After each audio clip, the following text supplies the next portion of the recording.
Welcome back. We are going to finish up number 6.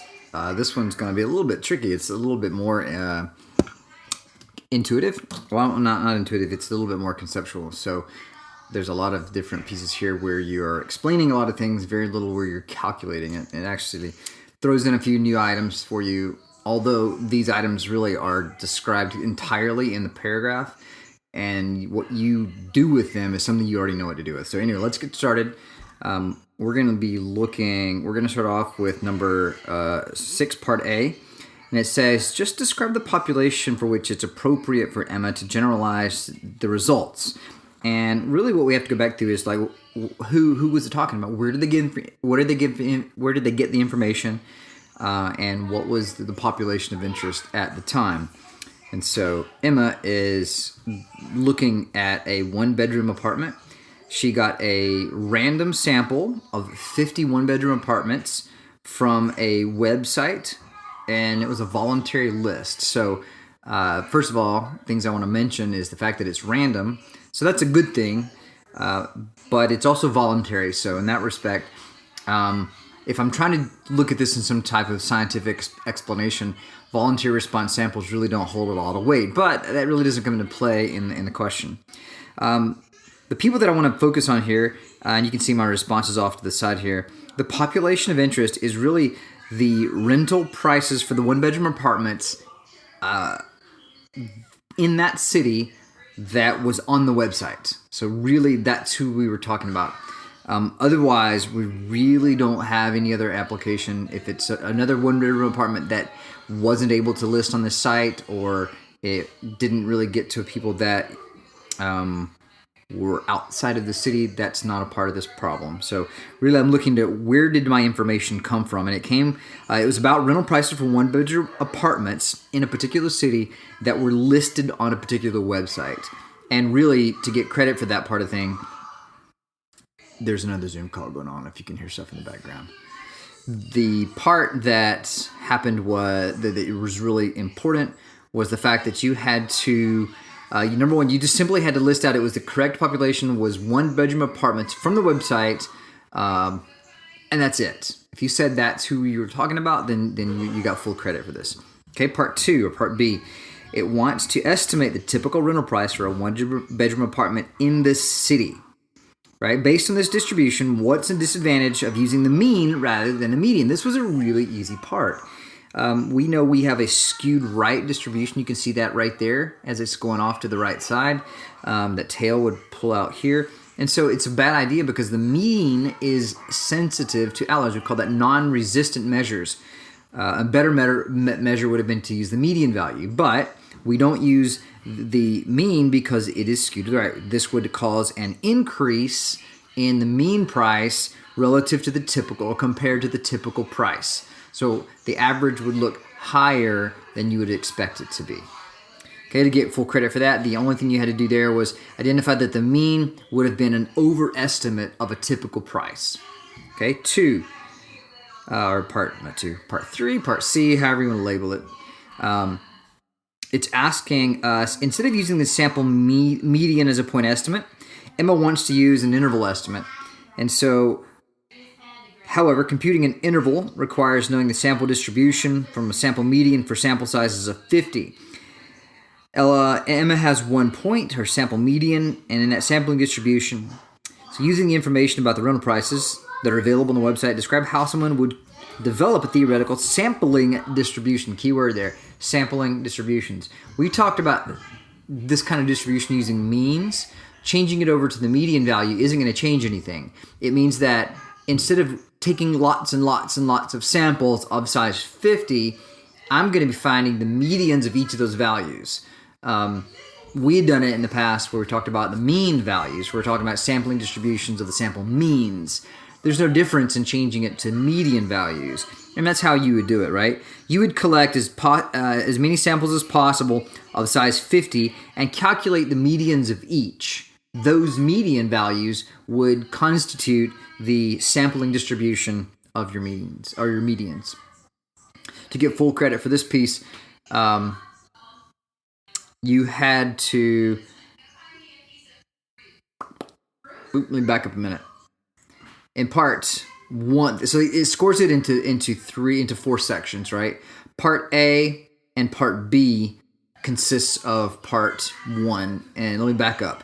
To get full credit for Part B, you had to tell me the mean was overestimated and there was a disadvantage of using the mean because of the skewedness. I mentioned it, but I didn't say that part at the end, right? Anyway, Part 2 is if Emma indicates that she's going to have to take every possible sample of 50 of one bedroom apartments. So every possible sample of 50 for the one bedroom apartments, and compute the median values of each.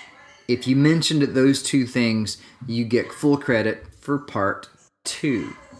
Okay, so which that came only from Part C. Let's go on to the next part. It kind of talks about it here. It's talking about a bootstrap median or bootstrap mean.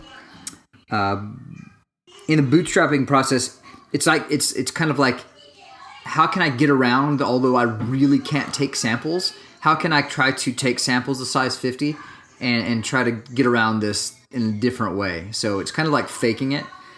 And so they kind of describe that process for you here. You didn't really need to do it. Obviously, they did it on the next page. You can see that in the chart below. But what they wanted you to do is, like in Part D, they said, okay, can you tell me what's the 5th percentile?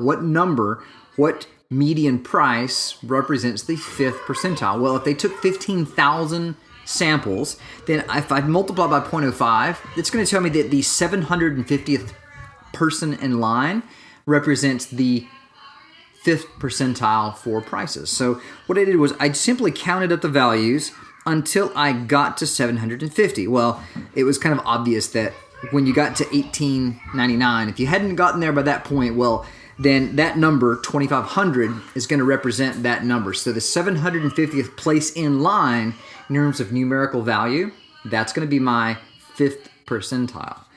Okay, so, and I wrote that down here. I just calculated the value and wrote down the 750th number occurs at 2,500. The same light, we're going to do that for 95th percentile. So 0.95 times 15,000 gives me 14,250. Right, so I kind of worked backwards this way, and I figured out that at that point right here, when I add them all up, obviously, I'm going to get to that value at 2,950. Right, so I said the 14,250th person in line, or apartment, is going to end up being 2,950. And to get credit for that, really, the only thing I had to do was to do those two parts correctly. I had to identify the 5th and the 9th percentile, and in Part 2 of that, I would have to calculate, so the correct percentage of the bootstrap samples that are produced, sample medians, are between the two values if they're plausible. Okay, let's kind of keep going. In this case, it says Part E, it says, find the percentage of the bootstrap medians within the two values. Well, I could have counted up all the numbers in between the 5th and the 95th percentile, but that's kind of silly. I counted up how many came before it and how many came up after it, and I simply added those numbers together, and I found out that if I subtracted that from 15,000, it says, well, there's 14,404 people, or 4 values, that occur within those two numbers, including those endpoints. And so I just added up the parts before 2,500 and the parts after 2,950, not including those numbers, and I got the total number of values that occurred outside that range. And then I just subtracted it from 15,000. And that left me with 14,404. And then I divided that value by 15,000 to get 0.9603, so about 96%, right, of the data falls within those boundaries. You could have taken a different approach too. They told you to find the 5th and the 95th percentile. Well, that would assume that 90% of the values would occur in between those two numbers, right? Which is a little bit of an estimate because we don't know how many values occurred at the endpoints. So we actually had quite a few values to be 2,500 and to be 2,950. So that's where the difference comes. In fact, there's 6% of the values fall at those two endpoints. So if you said 90% based on that information or 96% based on the way that I calculated it, then that's going to give you a full credit answer. In part F, it's going back in and saying from your values, write out a conclusion for a confidence interval. And this is exactly like we've always written out confidence intervals, right? And I wrote out 2 different ways you could have kind of walked through this information. You can see it over here. I said, I think at the bottom here where we really get into what we've always done, you've got these values that look like, or the statement that would look like this. We are 96% confident that the median price for a 1-bedroom apartment listed on this website at this particular city falls between $2,500 and $2,950 on average, or approximately. Okay, and that's it. That's if you did that, you did a good job. You could have said 90% too if you chose 90% in the previous answer. You could have also kind of listed it out in a more literal way, rather than the script that we've always talked about. But I put another option here. Both of these answers are correct. Okay, and in order to get full credit for part 4, you had to use the correct interval.